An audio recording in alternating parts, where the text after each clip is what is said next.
अकेले इतने जोर से बोलो, आप तो इतने सारे जोर से बोल सकते हो। Good afternoon. Thank you. जैसा मैडम ने बताया कि अग्नि सुरक्षा प्रबंधन कमेटी की ओर से, कॉलेज संस्थान की ओर से हम हैं। हमारा पर्पज क्या है कि जहां भी आग लग जाती है उसको प्राइमरी लेवल पे ही आप खत्म कर सकते हो। उसके लिए क्या कर सकते हैं वो आज हम जानेंगे।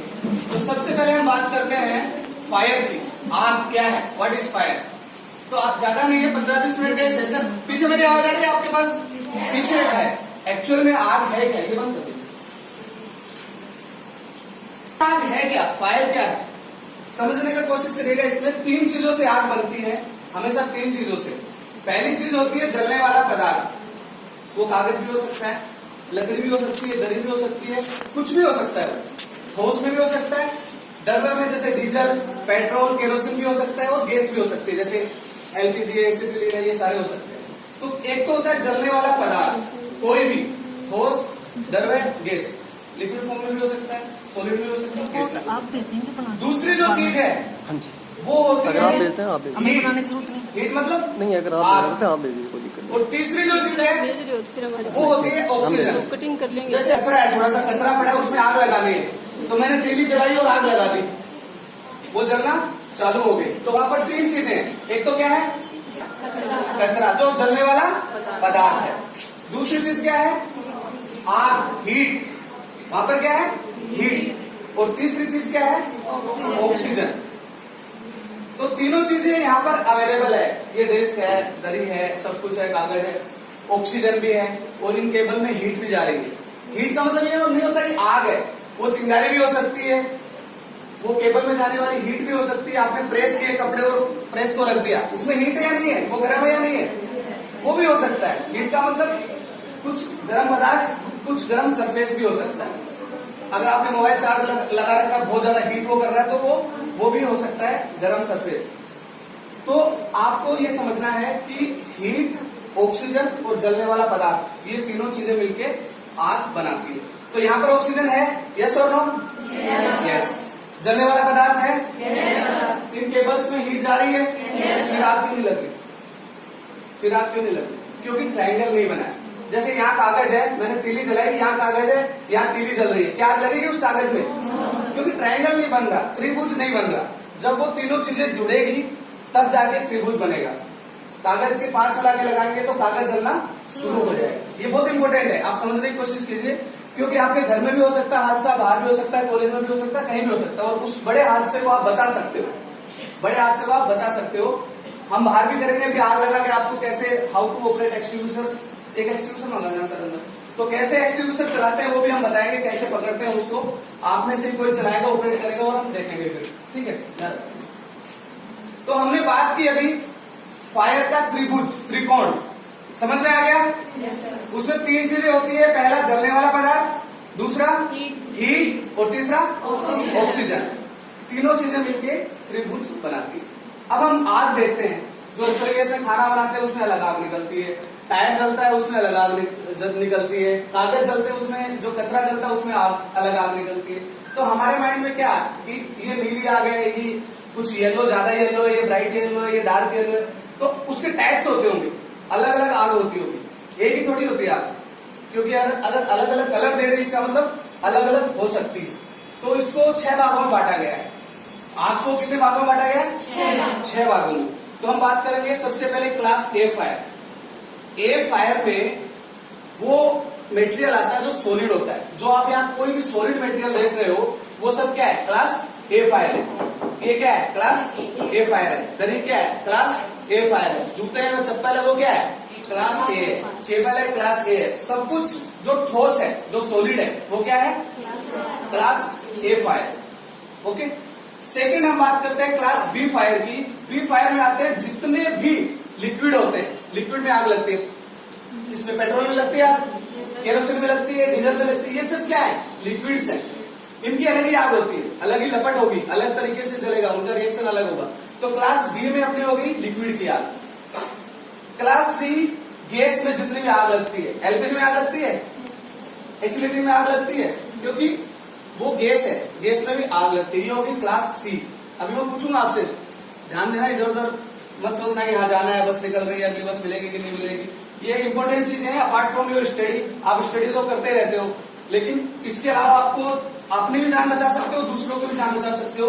ये सीखने का मौका हमको बहुत कम मिलता है। क्लास सी में होगी अपनी गैस। क्लास डी फायर में होती है मेटल। जितने भी मेटल है, सोना चांदी धातु जितने भी है।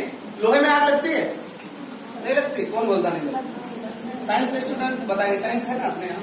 साइंस के स्टूडेंट 1500 डिग्री टेम्परेचर पर जाने के बाद आग लगना चालू हो जाती है लोहे में। आपने देखा है लोहार होता है, वो ठोकता है, फिर नीचे से आग लगाता है और लोहा एकदम लाल हो जाता है, उसका शेप भी चेंज हो जाता है। तो अब तो मानते हो लोहे में भी आग लगती है, हर धातु में आग लगती है। तो जितना भी मेटल है जिसमें आग लगती है वो क्लास डी फायर हो गई।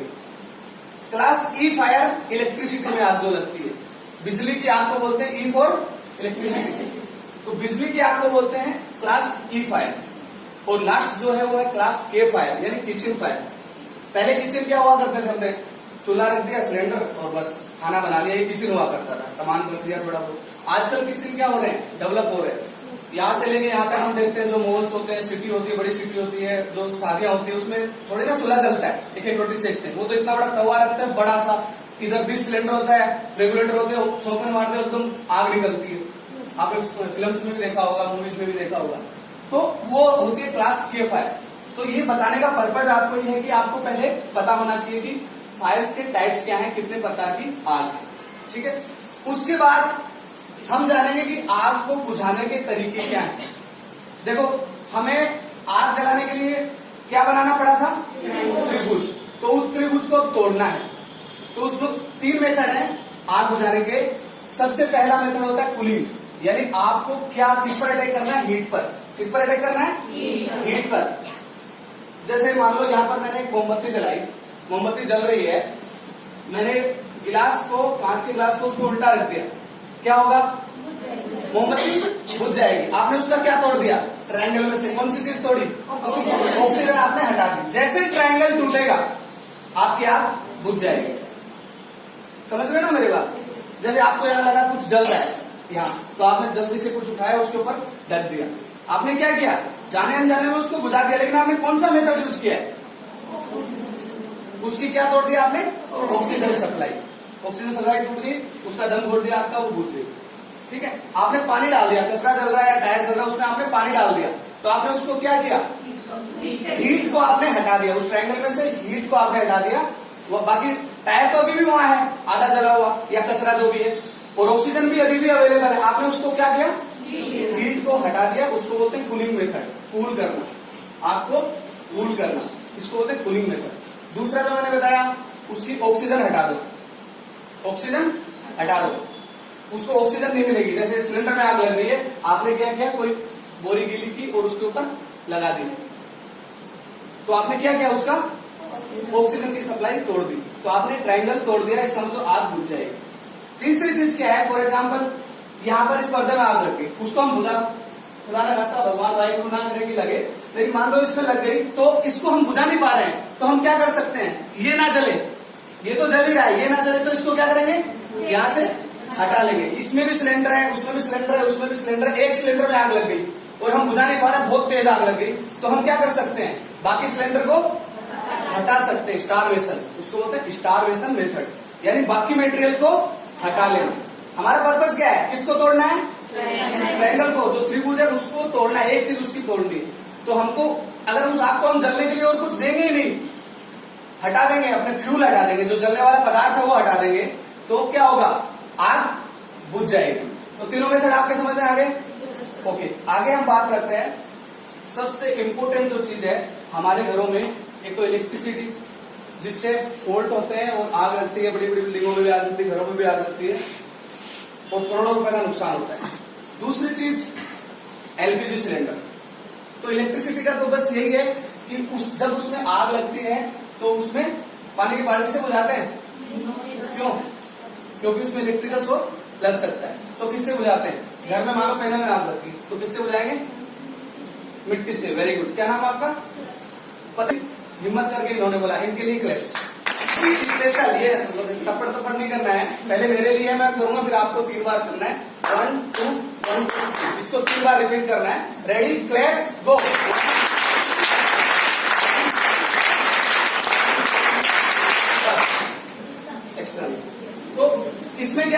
आपको उसको रेत से बुझाना है, यानी मिट्टी से बुझाना है, क्योंकि पानी से बुझाओगे तो खुद तो आपको इलेक्ट्रिकल शॉक लग सकता है।